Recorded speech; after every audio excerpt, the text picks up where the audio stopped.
আমরা এবারও আশা করছিলাম ঠিক আগের মতোই আবারও তিনি সুস্থ হয়ে উঠবেন। আমরা ভারাক্রান্ত হৃদয়ে ইতিমধ্যে আপনারা শুনেছেন ডক্টর শাহাবুদ্দিনের ঘোষণা। আজ ভোর 6টায় আমাদের গণতন্ত্রের মা, আমাদের অভিভাবক, আমাদের জাতির অভিভাবক আমাদেরকে ছেড়ে চলে গেছে। ইন্না লিল্লাহি ওয়া ইন্না ইলাইহি রাজিউন। এই শোক, এই ক্ষতি,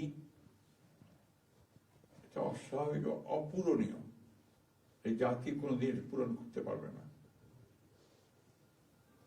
যে নেত্রী তার সারাটা জীবন জনগণের অধিকারের জন্য, কল্যাণের জন্য তার সমগ্র জীবনকে উৎসর্গ করেছিলেন, সেই নেত্রী দেশনেত্রী বেগম খালেদা জিয়া আমাদের মাঝে নেই। এটা আমরা যারা তার সহকর্মী এবং রাজনৈতিক কর্মী, আমরা এটা ভাবতে পারি না। বাংলাদেশের রাজনীতিতে একটা বিশাল শূন্যতা সৃষ্টি হলো। তাই নয়, গণতান্ত্রিক পৃথিবীর গণতান্ত্রিক আন্দোলনে একটা বিশাল শূন্যতা সৃষ্টি হলো। আমরা দলের পক্ষ থেকে আমাদের ভারপ্রাপ্ত চেয়ারম্যানের অনুমতিক্রমে আমরা দলের কিছু কর্মসূচি নিয়েছি। সেই কর্মসূচিগুলো আমাদের দলের সিনিয়র যুব মহাসচিব জনাব রুহুল কবির রিজভী সাহেব আপনাদের সামনে তুলে ধরবেন। সরকারের প্রধান, এই কেয়ারটেকার গভর্নমেন্টের প্রধান প্রফেসর ডক্টর মোহাম্মদ ইউনূস আমাদেরকে ফোন করেছিলেন সাথে সাথে, এবং ইতিমধ্যেই তারা সিদ্ধান্ত নিয়েছেন যে 10টার মধ্যেই তারা স্পেশাল ক্যাবিনেট মিটিং করবেন।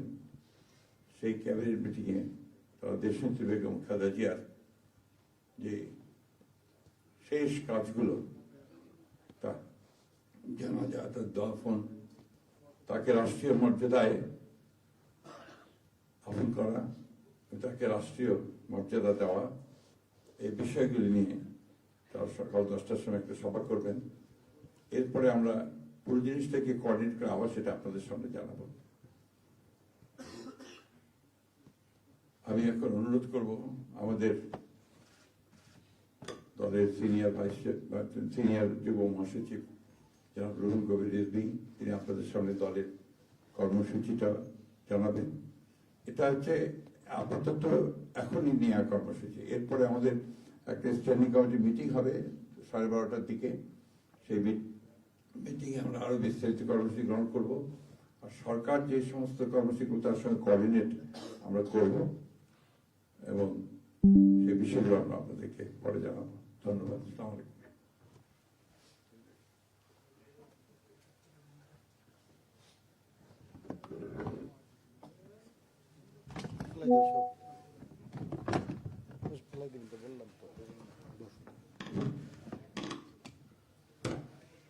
সম্মানিত মহাসচিব, দেশনেত্রী বেগম খালেদা জিয়ার চিকিৎসকবৃন্দ, জাতীয় স্থায়ী কমিটির সদস্যবৃন্দ, বিএনপির অন্য নেতৃবৃন্দ, মহাসচিব মহোদয় বলেছেন, আমি আর কিছু বলতে চাই না। শুধু এইটুকু বলবো যে সংকটে, শোকে মাথার উপর যেমন মায়ের একটা ছায়া থাকে, আজকে জাতি যেন সে ছায়া থেকে বঞ্চিত হলো। আমরা হলাম, অসুস্থ ছিলেন হাসপাতালে, কখনো বাসায়, কিন্তু বাইরে কাজ করতে আমাদের মনে হতো যে না, মা তো আছেন, উনি তো দেখবেন সবকিছু। সেই প্রেরণায় যেন আমরা এত শক্তি পেতাম যে এর ভাষা আমি পাচ্ছি না কিভাবে আপনাদের সামনে বলবো।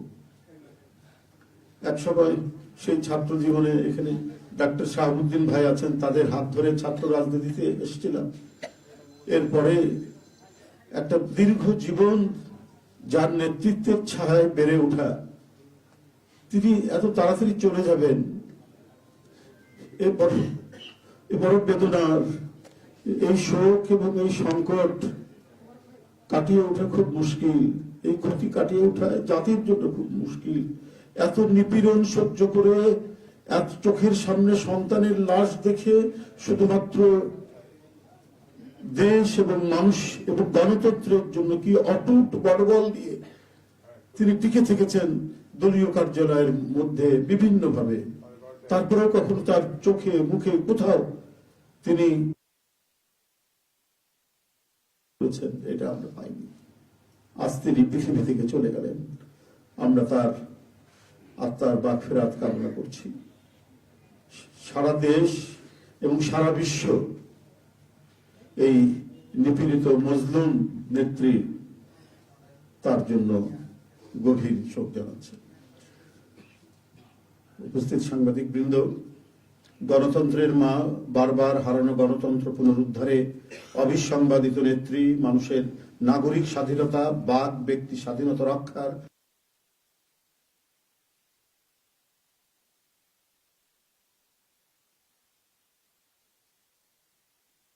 ইন্তেকাল করেছেন।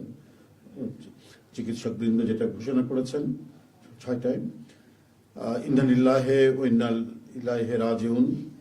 বাংলাদেশ জাতীয়তাবাদী দল বিএনপি এই হৃদয় বিদারক এবং মর্মস্পর্শী মৃত্যুতে গভীর শোক ও দুঃখ প্রকাশ করছে। দেশের জনগণের, দলের সর্বস্তরের নেতাকর্মী, বিভিন্ন রাজনৈতিক দল, পেশাজীবী সংগঠন সকলকে দেশনেত্রীর জন্য আল্লাহ রাব্বুল আলামিনের কাছে তার রুহের মাগফিরাত করছি। আজকে এই তাৎক্ষণিক যে সাংবাদিক সম্মেলন থেকে এখানে তাৎক্ষণিকভাবে যে কর্মসূচিটি প্রণয়ন করা হয়েছে তা আমি আপনাদের সামনে এখন উপস্থাপন করছি।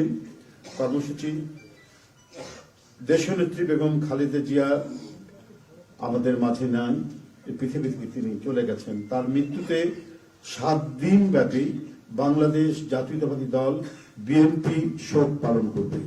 7 দিন ব্যাপী বাংলাদেশ জাতীয়তাবাদী দল শোক পালন করবে। কেন্দ্রীয় কার্যালয় সহ দেশের সকল কার্যালয়, সকল দলীয় কার্যালয়ে 7 দিন ব্যাপী কালো পতাকা উত্তোলন করা হবে। 7 দিন ব্যাপী কালো পতাকা উত্তোলন করা হবে। দলের সকল স্তরের নেতাকর্মীরা এই 7 দিন ব্যাপী কালো ব্যাজ ধারণ করবেন। 7 দিন ব্যাপী কালো ব্যাজ ধারণ করবেন। প্রতিটি দলীয় কার্যালয় দেশনেত্রীর জন্য 7 দিন ব্যাপী কোরআন খতম ও দোয়া অনুষ্ঠিত হবে। কোরআন খতম ও দোয়া মাহফিল অনুষ্ঠিত হবে। কেন্দ্রীয়ভাবে গুলশান কার্যালয় ও নয়াপল্টনস্থ কেন্দ্রীয় কার্যালয়, কেন্দ্রীয়ভাবে গুলশানস্থ চেয়ারপারসনের কার্যালয় ও নয়াপল্টনস্থ কেন্দ্রীয় কার্যালয়ে এবং জেলা পর্যায়ের দলীয় কার্যালয়ে শোক বহি খোলা হবে। যারা গণ্যমান্য ব্যক্তি আছেন সেই শহরের এবং আরো যারা মনে করেন বিভিন্ন রাজনৈতিক দলের নেতৃবৃন্দ, সেই শোক বহিতে তারা মন্তব্য করবেন এবং স্বাক্ষর করবেন। মরহুমা দেশনেত্রী বেগম খালেদা জিয়ার নামাজে জানাজা ও দাফন পরবর্তীতে জানানো হবে। মরহুমা দেশনেত্রী বেগম খালেদা জিয়ার নামাজে জানাজা ও দাফন পরবর্তীতে জানানো হবে। এই ছিল কর্মসূচি। ধন্যবাদ আপনাদের সবাইকে।